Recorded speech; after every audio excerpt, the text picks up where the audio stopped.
happens. I remember the movie Devil's Advocate, and the main characters in that movie was Al Pacino and Keanu Reeves.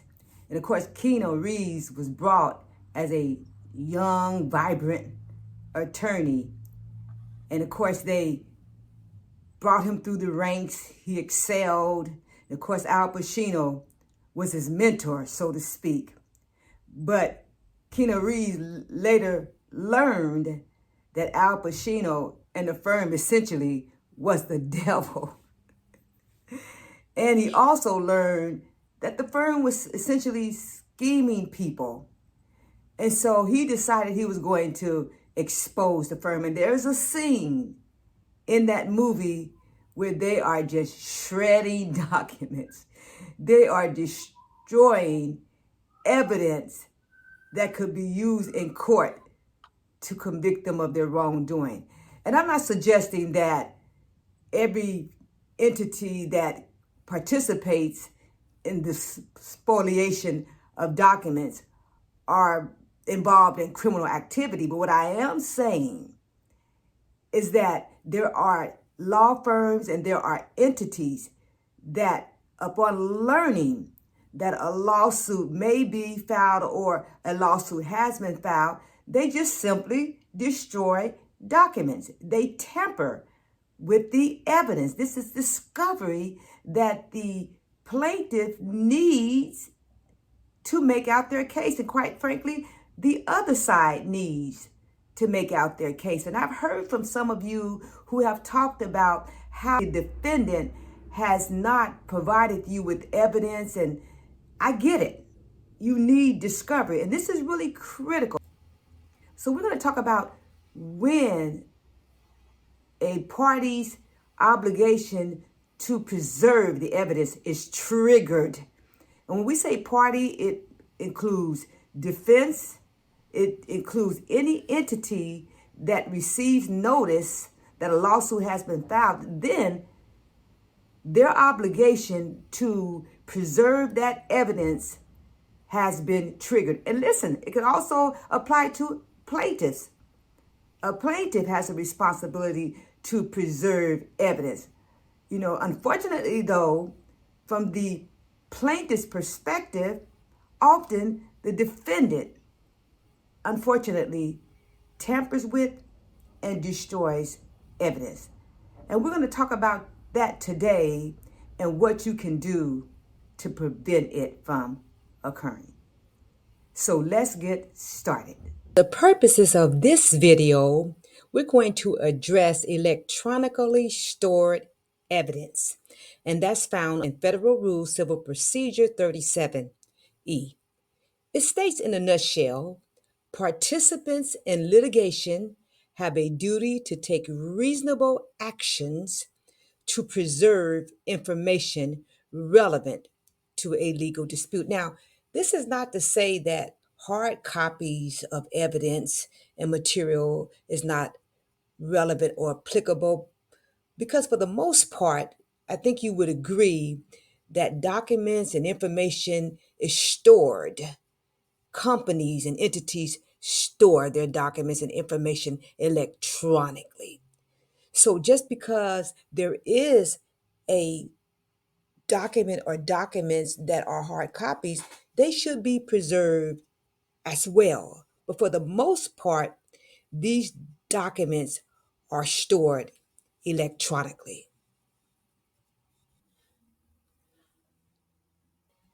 When is the duty to preserve triggered?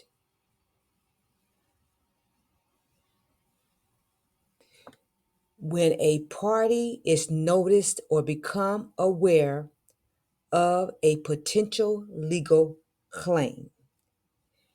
And we're going to look at some examples.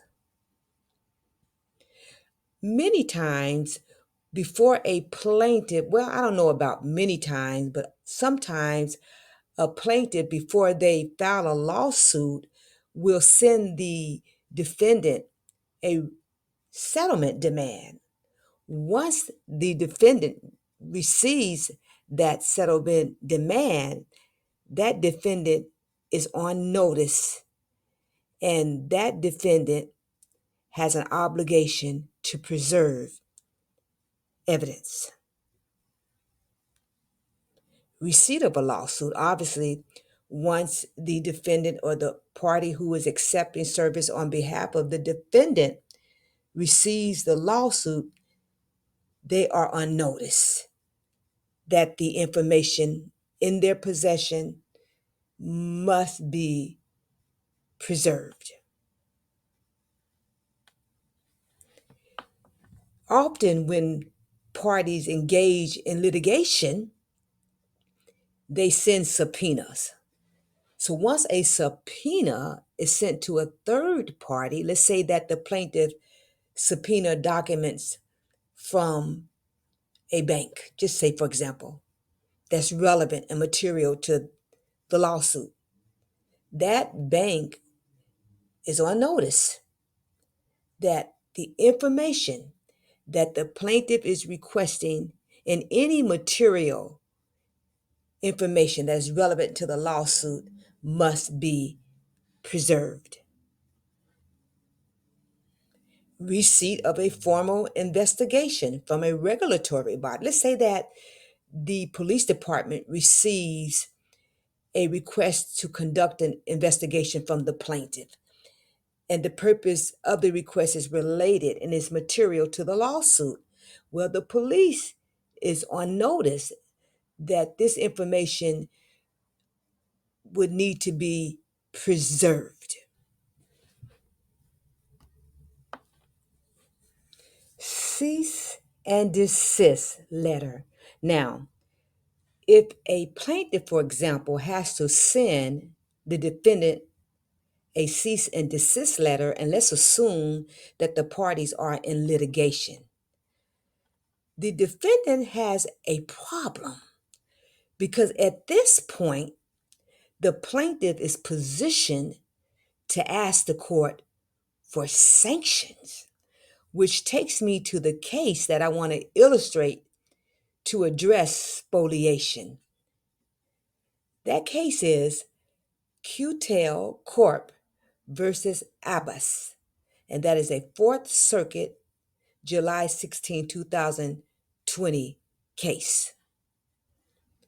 Now, the plaintiff sued the defendant in federal court for copyright infringement. Plaintiff alleged defendant was destroying property that Q-Tel used or intended to use in litigation to assist them in making their claim.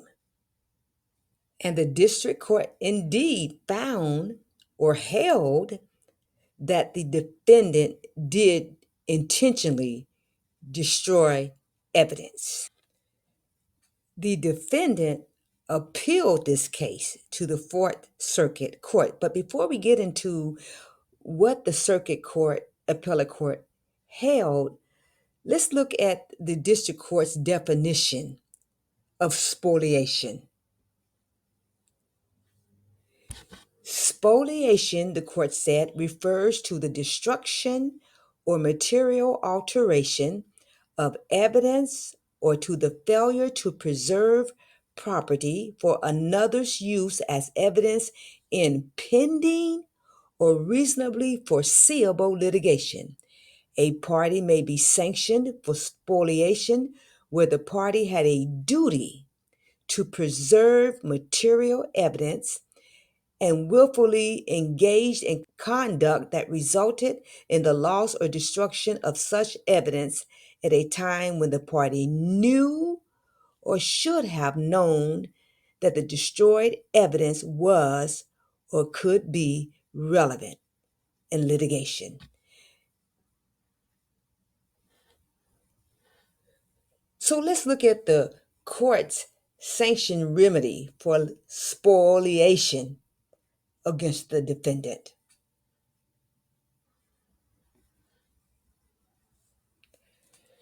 The court made 4 points. One, that as a result of the cease and desist letter, defendants were on notice of potential litigation and had a duty to preserve the destroyed evidence. 2, the defendants intentionally destroyed the evidence in bad faith with the intent of depriving plaintiff of the evidences used in the instant litigation. 3, that plaintiff had been irreparably harmed and that the magistrate judge's recommendation of a jury instruction was insufficient because defendant's purposeful spoliation effectively, listen to this, deprived plaintiff of its ability to pursue its copyright claim. And 4, that no less drastic sanction would adequately address the prejudice suffered by plaintiff or adequately deter the type of spoliation that occurred in this case. In Ninth Circuit case, the court dismissed the case as a sanction against the defendant because the defendant willfully deleted text messages. And I'll leave that link where you can read that case. It's a very, very interesting case.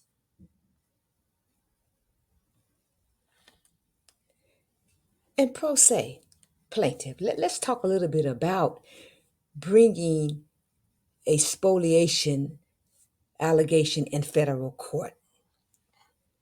Keep in mind that it is Federal Rules of Civil Procedure 37 that regulates spoliation from the perspective that the court has the authority to entertain a motion from the plaintiff or the individual who has been harmed as a result of spoliation, filing a motion to compel defendant to produce discovery.